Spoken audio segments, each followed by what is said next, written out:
কেউ এড়িয়ে যাবেন না, বিপদনাশিনী মায়ের পুজো হচ্ছে।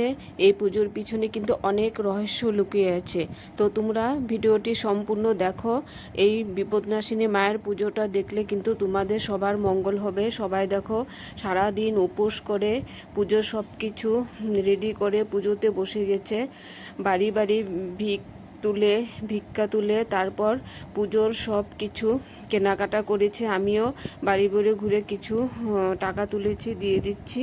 তারপর হচ্ছে এদিকে খিচুড়ি রান্না সব আয়োজন হচ্ছে।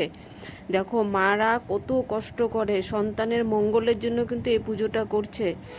আমি রাঁধুনি দিদি ভাইদেরকে একটু হেল্প করে দিচ্ছি, পায়েসটা একটু নাড়াচাড়া করে দিচ্ছি। আজকে দেখো সন্তানের মঙ্গলের জন্য মায়েরা দাঁড়ে দাঁড়ে ঘুরে ভিক্ষা তুলে বাড়ি বাড়ির থেকে চাল তুলে বিপদনাশিনী পুজোটা করেছে। নিজেরা টাকা দিয়ে কিন্তু বিপদনাশিনী পুজোটা করা যাবে না, এটা কিন্তু স্বপ্ন দেখেছে। অনেক দিন পর পায়ে আলতা পরছি, সবাই আজকে আলতা পরে তারপর বিপদনাশিনী পুজো করছে। এই দেখো সবাই একদম পুজোতে খুব ব্যস্ত হয়ে গেছে অঞ্জলি দেওয়ার জন্য। সবার খিদে পেয়ে গেছে, সারাদিন উপর ছিল।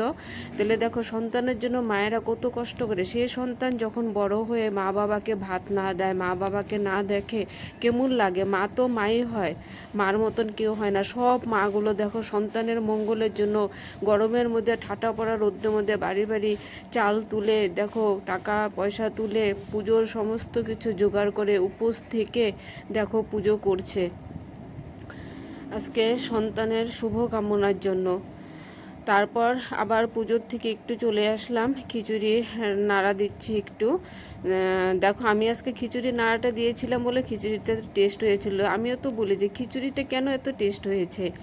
সবাই বলতেছিল তুমি নাড়া দিয়েছো না, তোমার হাতে মা অন্নপূর্ণা আছে।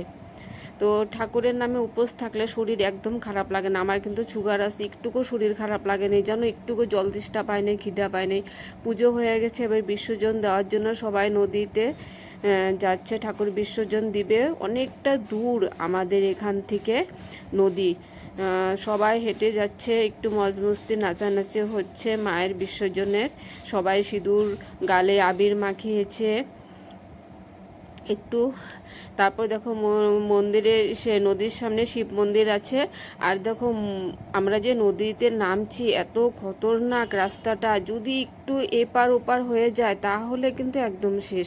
অনেক নিচুতে নামতে হচ্ছে, পাথর আছে একদম বড় বড় পাথর। একটু যদি স্লিপ কেটে যায় তাহলে কিন্তু একদম সর্বনাশ হয়ে যাবে। অনেক রিস্কে সবাই নেমে যাচ্ছে নদীতে ঠাকুর বিসর্জন দিতে। দেখো এটা হচ্ছে মায়েদের পূজা, সব মায়েগুলোই কিন্তু ঠাকুর বিসর্জন দিচ্ছে, ছেলেরা কিন্তু নেই। দেখো মায়েরাই দিচ্ছে বিসর্জন। তোমরা কখনো দেখেছো মেয়েরা ঠাকুর বিসর্জন দেয়? সবাই